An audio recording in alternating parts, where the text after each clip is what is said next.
Le sujet.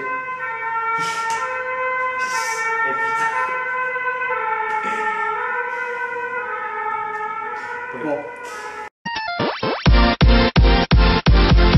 Salut, c'est Maël et Max. Salut. On fait la vidéo du mois de mai sur le thème du choix entre le fait d'être out ou stealth. Et Max du coup va vous expliquer va vous définir les termes. Voilà, donc stealth, c'est un terme qui est souvent utilisé dans la communauté trans pour définir le choix de vouloir vivre quasiment en tant que personne cis, et du coup d'être perçu en tant que son genre, mais sans forcément mettre les gens au courant du fait qu'on soit trans. Donc là aujourd'hui on va parler un petit peu du choix d'être out ou d'être stealth. Donc si on est out, forcément les gens savent qu'on est trans, même si on a un passing qui ne nécessite pas le fait de faire de coming out. Donc ça c'est globalement les termes. On va parler de manière assez vaste de pourquoi quelqu'un choisirait d'être out et pas stealth.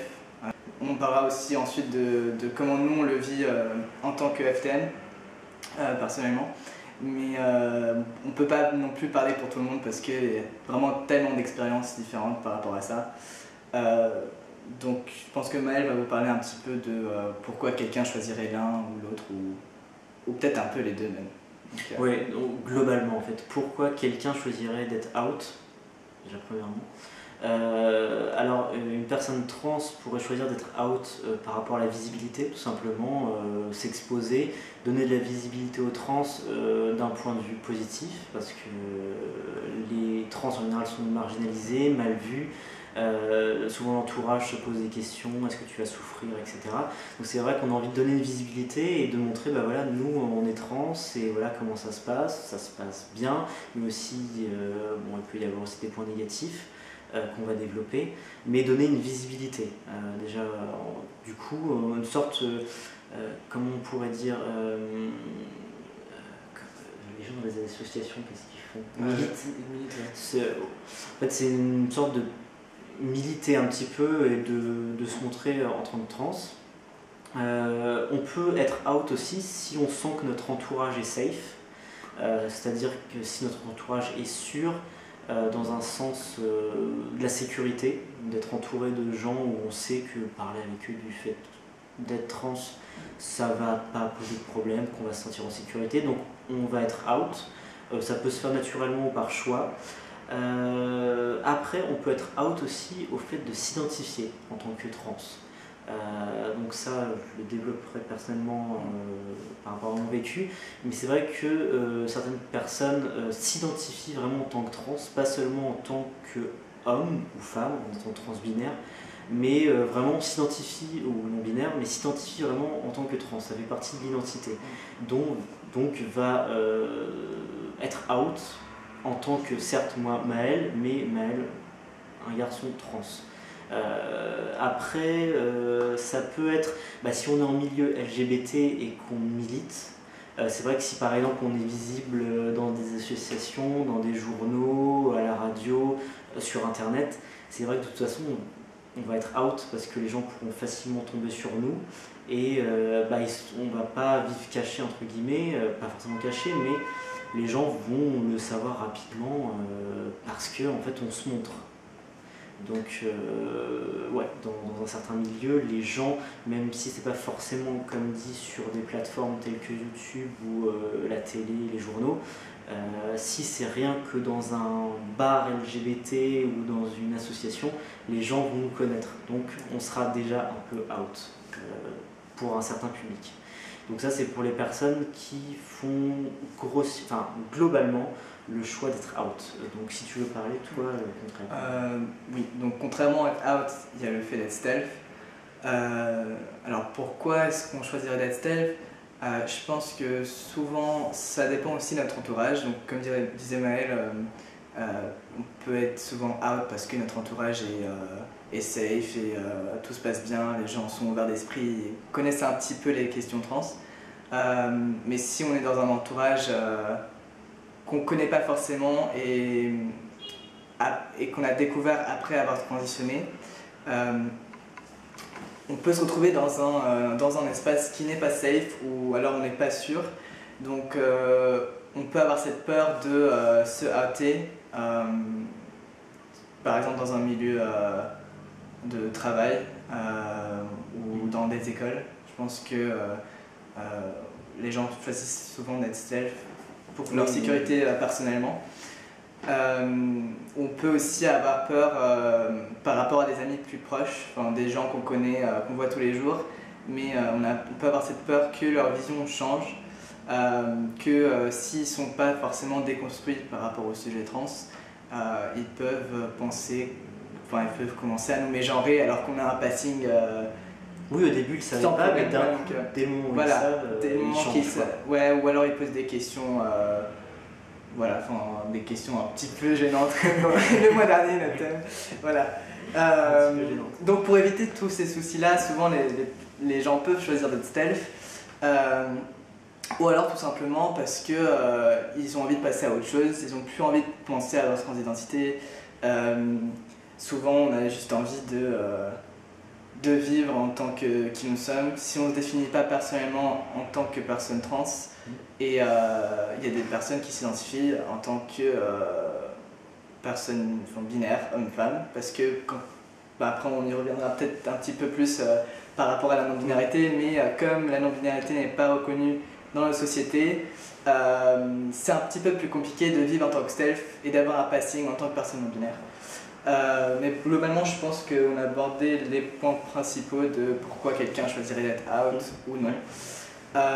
Et maintenant, on parlera un petit peu de notre vécu personnel. Qu'est-ce qu'on a choisi après avoir transitionné médicalement et qu'est-ce qui a influencé ce choix au final? Alors personnellement, le choix majoritaire que j'ai fait, c'est d'être out. En général, c'est un choix que j'ai fait par rapport surtout aux rencontres que je fais amicales ou plus. Je choisis d'être out très rapidement pour ne pas avoir de mauvaises surprises, par peur d'être déçu en fait, de ne pas être out, et un moment où je le dis de façon très naturelle parce que pour moi c'est pas grand chose, que la personne d'un coup change, ça m'est déjà arrivé. Du coup maintenant je le dis très rapidement, comme ça au moins je suis très vite, très vite je mets les choses à plat, et si la personne ça la dérange, elle va voir ailleurs. Si ça la dérange pas, ce qui se passe très souvent, voilà, la relation continue, et d'ailleurs on n'en parle même pas en général. Donc je fais le choix d'être out très rapidement, que la personne soit safe ou que je la sente non safe, hein. Je le dis à tout le monde. Alors par contre, je fais le choix d'être stealth dans les études, le travail.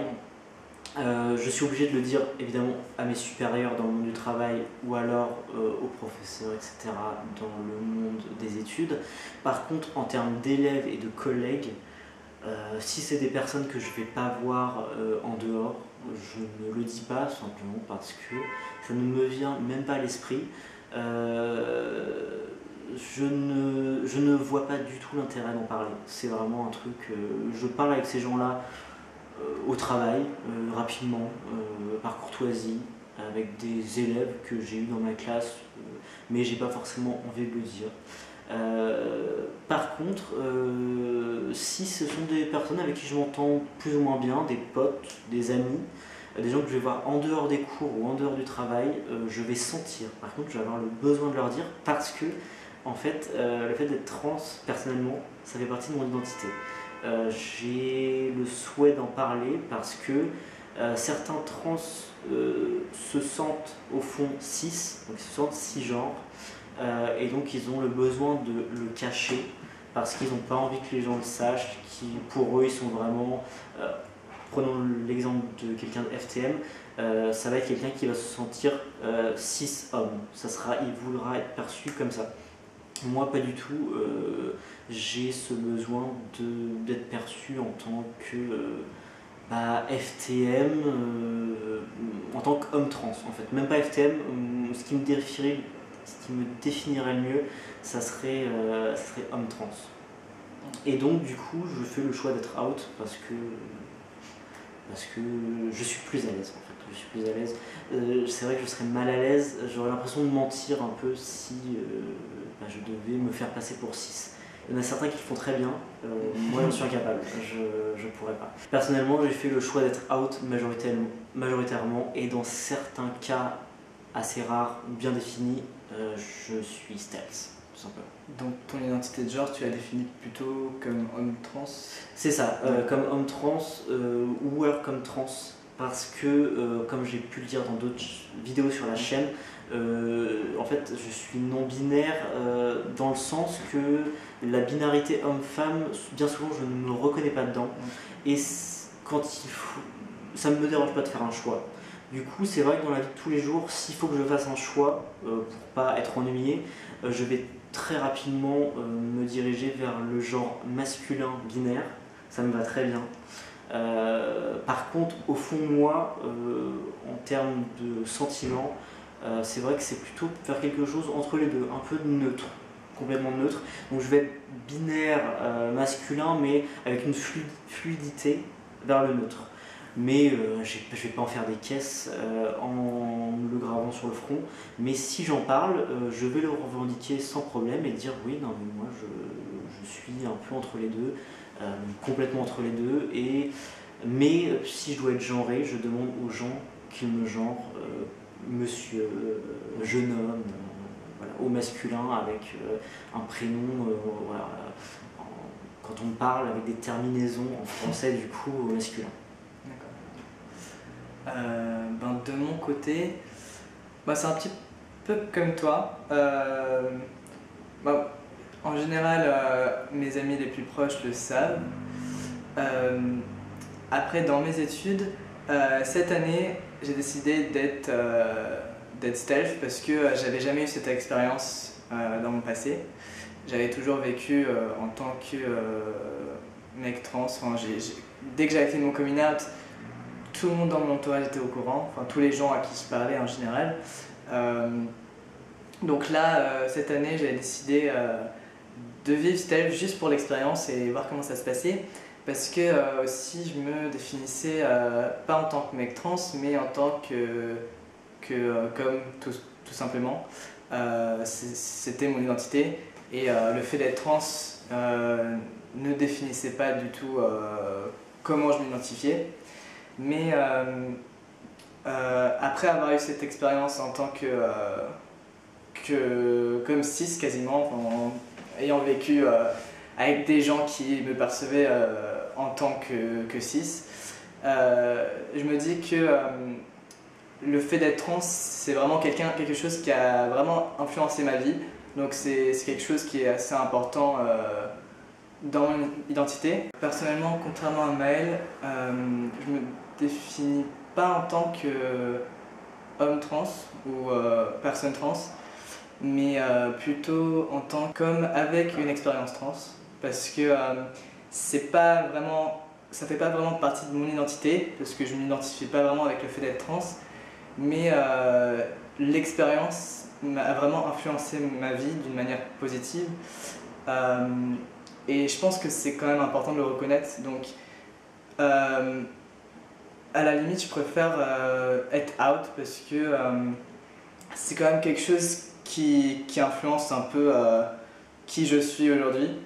Donc, quand je suis parti en tant que comme cis, je m'identifie pas du tout avec cette expérience parce que je l'ai pas vécue.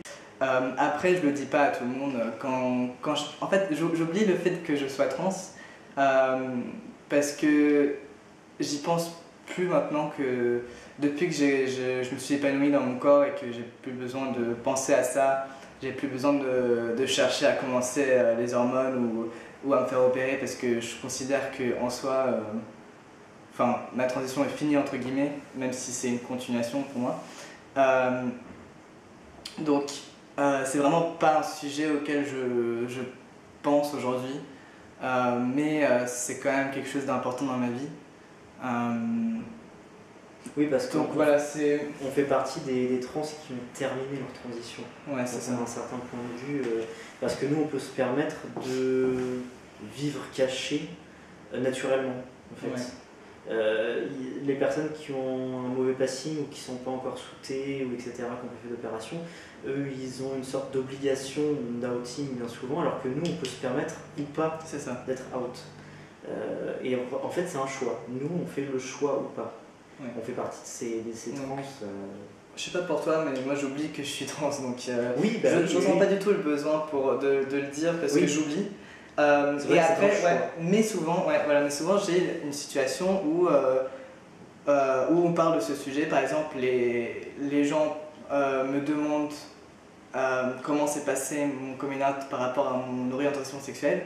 Mais dans ce cas-là, souvent je me sens un petit peu obligé de parler de mon coming out trans parce que ça a aussi influencé ce côté-là de mon expérience. Donc après, si on en parle, je vais pas le cacher, je vais pas chercher vraiment, parce que je sais qu'il y a beaucoup de FTM qui cherchent vraiment à le cacher, à pas le dire, mais je me sens plus libre, je me sens mieux dans ma peau de pas me limiter par rapport à ça. Et si les gens en parlent, je vais leur dire, sinon ben j'y pense pas vraiment. Donc voilà, je suis un peu entre les deux, je suis ni stealth ni out, je vois plutôt en fonction de ce qui se passe, quoi, à qui je parle. C'est ça. Voilà, c'est pas vraiment, il n'y a pas vraiment de règles concrètes que je me suis donné à suivre. Nous, c'est pareil. Voilà, c'est juste, ça dépend de comment je me sens, et puis voilà. Je pense qu'on a à peu près tout dit. On a globalement abordé le sujet parce qu'il est assez vaste. Et au final, il n'y a pas vraiment de règles à suivre ou quoi, c'est vraiment, ça dépend de chaque personne, de comment elle vit le fait d'être stealth ou d'être out. Et c'est vraiment un choix personnel, quoi. Au final, par exemple, nous, on n'est pas vraiment ni l'un ni l'autre, on voit en fonction de comment on vit, et puis voilà. Oui, je pense qu'on a tout dit. Hein. C'est ça. Du coup, rapidement en fin de vidéo, on va parler aussi, je vais parler d'une rencontre qu'on aimerait faire. Comment je pourrais dire ça Donc au mois d'août, je pense, c'est ça? Ouais, on s'était dit au mois d'août ou fin cet été. On n'a pas de date exacte. On n'a pas de date et du coup, il faudrait qu'on voit entre les membres, mais aussi selon les personnes qui aimeraient faire une rencontre, peut-être. Ouais. Pour savoir qui, grosso modo, qui pourrait y avoir. Ça sera sur Paris. Ouais. Et du coup, on a notre page Facebook, on va faire un événement dessus éventuellement. Et donc du coup, on vous tient au courant. Et pour ceux qui veulent, ils peuvent nous rejoindre à Paris. On verra. On ne sait pas aussi non plus où ça sera, mais on vous tiendra au courant. Donc ça sera normalement en août. Et je pense qu'on a tout dit. Je pense qu'on a tout dit.